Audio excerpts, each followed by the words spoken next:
Hello and welcome to Inside the Americas. I'm Monty Francis. Coming up, the Brazilian Senate backs criminal charges against President Jair Bolsonaro. The charges relate to his handling of the COVID-19 pandemic for downplaying the disease, allegedly leading to mass infections. A caravan of several thousand migrants from Haiti, South America, and Central America marches to Mexico City, hoping to ultimately make it to the U.S. This as new figures show the highest number of arrests at the U.S. border in decades. And a British court weighs the future of WikiLeaks founder Julian Assange. He faces extradition to the U.S. and a possible life sentence for releasing military secrets. Well, we begin in Brazil, where the National Senate has backed criminal charges against President Jair Bolsonaro. The charges relate to his handling of the COVID-19 pandemic. A 1,200-page report accused Bolsonaro of downplaying the disease and questioning the safety of vaccines, exposing the public to mass infections.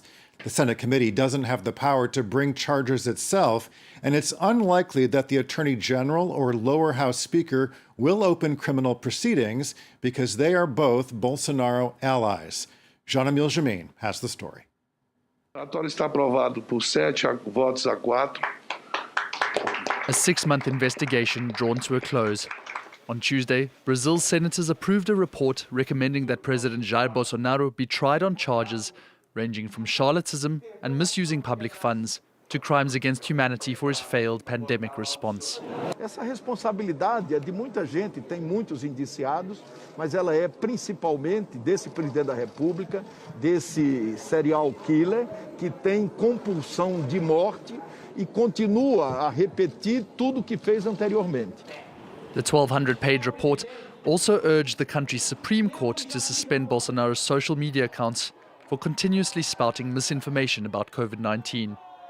Just last week, Facebook took down the far-right leader's false claim that people who are fully vaccinated have a higher chance of contracting AIDS. Along with 77 others, 3 of Bolsonaro's children have also been cited in the latest document, leading them to hit back at what they believe to be a smear campaign.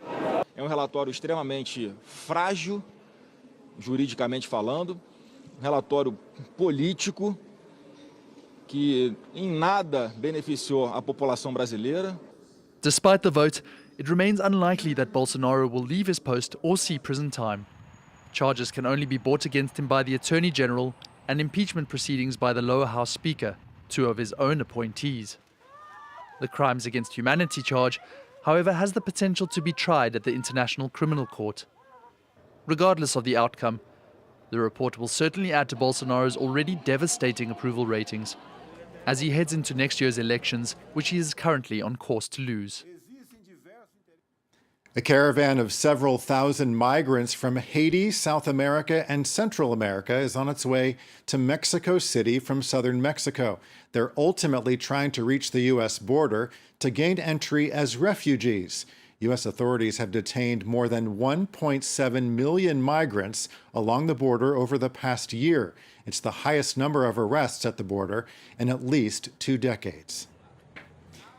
Now, most of those attempting the journey are men, but there are also families and unaccompanied minors. In the Rio Grande Valley, authorities are overwhelmed by the influx of people trying to cross the border.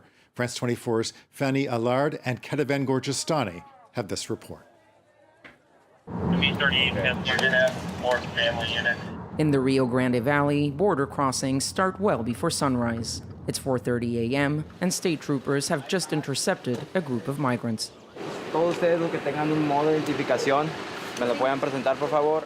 These men and women have just crossed the border illegally. Mexico is a few hundred meters away. In Valverde County, border crossings happen daily but surge during the weekend. ¿Cuántos de ustedes menores de 18? 18. Okay. 14 y 12. Esta es una familia. Todos. Esta es una familia, sí. Okay. This family is from Venezuela. They traveled by bus through 7 countries to make it to the U.S. El viaje fuerte, muy fuerte. Nosotros tenemos una semana en esto. Imagínate. todo lo que ustedes no oyen noticias de Venezuela, todo lo que está pasando el gobierno, ¿no? El gobierno está acabando con todo. Nos quitó el trabajo porque somos opositores y somos seguidores, perdimos la bolsa de comida, la gasolina hay que pagarla en dólares, no hay beneficios. No hay medicina. No hay medicina. Miriam Nunez is the eldest. The 61-year-old traveled with her son, his wife, and their 4 children. It was her idea to come to the U.S., so she thanks God they made it safe and sound. Gracias, Señor. Muchas gracias, mi rey. Bendigo la tierra de los Estados Unidos, Señor, por recibirnos, Padre. Muchas gracias, mi Señor. Muchas gracias, Padre, porque fuiste mi guiador. The other people in the group are also from Venezuela. Just a few hours ago, they didn't even know Miriam and her family. They met on the Mexican side of the Rio Grande and crossed the river together. There are 15, and apparently it's a total of maybe 50, I want to say. And they were saying the rest of the group, they just kept walking that way on Caravan. So I don't know if the other 2 got them. They got them all. Okay. After arrests are made by state troopers, Border Patrol takes over. They count the children, single men, and families. And they take some first safety measures. Empezando, quítese las cintas de los zapatos, las cachuchas, aretes, collares, pulseras, todo eso va a las mochilas. In South Texas, most law enforcement agents speak Spanish, and they're often from immigrant families themselves. A few bags is all these migrants have from the country they left behind. They're taken to a processing center where their asylum application will be reviewed. A scene all too familiar at the U.S.-Mexico border, even more so since Joe Biden took office. And you can watch that full report by Caravan Gorgestani and Fanny Allard on our website, france24.com.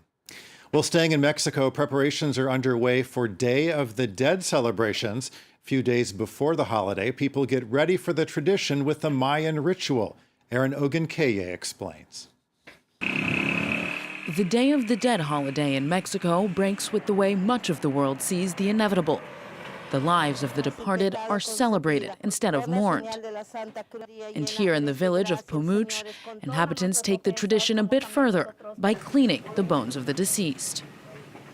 Es una tradición muy bonita recordar a nuestros antepasados, tenerlos en cuenta, hacerles limpieza de sus osarios donde reposan sus restos, sus huesitos, y pues les cambiamos sus manteles, porque pues llega el día de la fiesta en que ellos están contentos, que los recordamos con mucho cariño y mucho amor. It's a Mayan tradition. For the indigenous population, death marks a rebirth, yet another phase of an eternal journey. Between songs and storytelling, the families watch over the remains of their loved ones for several hours. The ritual, suspended in 2020 because of the pandemic, takes place annually from the 3rd year after the relative's death. Abrir la tumba, sacar las cajas, sacar el mantel donde está el hueso, limpiamos bien la caja y ponemos el paño nuevo, limpiamos los huesos y ya de último, ya está listo, podemos acomodarlos aquí en la Santa. After the cleaning, the residents of Pomuch and elsewhere in Mexico erect altars in their homes ahead of the Day of the Dead, celebrated on November 1st. UNESCO officially inscribed the tradition on its list of the intangible cultural heritage of humanity in 2008. The U.S. government has gone to court in an attempt to extradite WikiLeaks founder Julian Assange. He's accused of illegally publishing military secrets. Earlier this year, a British judge blocked an effort to bring Assange to the U.S. to face charges because of his mental health. Assange was arrested in Britain in 2019 after spending 7 years inside the Ecuadorian embassy in London. Camille Nedelak has more. To some, he's a cyber hero who exposed government abuses of power. To others, he's a criminal who undermined the security of the West. Julian Assange was born in Townsville, Australia in 1971. As a teenager, he showed exceptional IT skills, cracking several secure systems, including those at NASA and the Pentagon. But he was eventually caught, only escaping prison on the condition that he did not reoffend. Assange founded WikiLeaks in 2006. The whistleblowing website went on to make international headlines in 2010 when it published a series of leaks from Chelsea Manning, a US Army intelligence analyst. They included a video of a US helicopter firing on Iraqi civilians, killing a dozen people, including 2 Reuters journalists. It's clear that it will shape an understanding of what the past 6 years of war has been like, and that the course of the war needs to change. WikiLeaks has since disclosed hundreds of thousands of secret military files and diplomatic cables. Assange's supporters see him as a champion of free speech, holding governments accountable for their actions. But his critics say he endangered sources and informants in war zones by leaking classified material. His reputation took a blow in 2016 in the lead-up to the US presidential election, when WikiLeaks published emails associated with Democrat Hillary Clinton's campaign.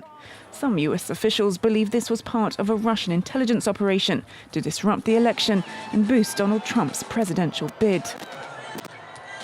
Assange has also come out in support of Brexit, famously receiving Nigel Farage, an ally of Trump's, and a vocal advocate of closer links with Russia, at the Ecuadorian embassy in London, where he sought refuge from 2012 to 2019, until his arrest by British police for breaching bail. He's since been detained at the maximum security Belmarsh prison, where he successfully faced down a US-led extradition request in January, but remained in custody ahead of the appeal. And finally for us, former President Barack Obama and musician Bruce Springsteen have co-authored a book. It's called Renegades, and it's based on a podcast they've been doing together. The book explores issues of race, the American dream, and delves into stories of their experiences growing up. The 2 men struck up a friendship during the 2008 election. Well, that does it for us. Thanks for watching Inside the Americas, and stay tuned for more world news here on France 24.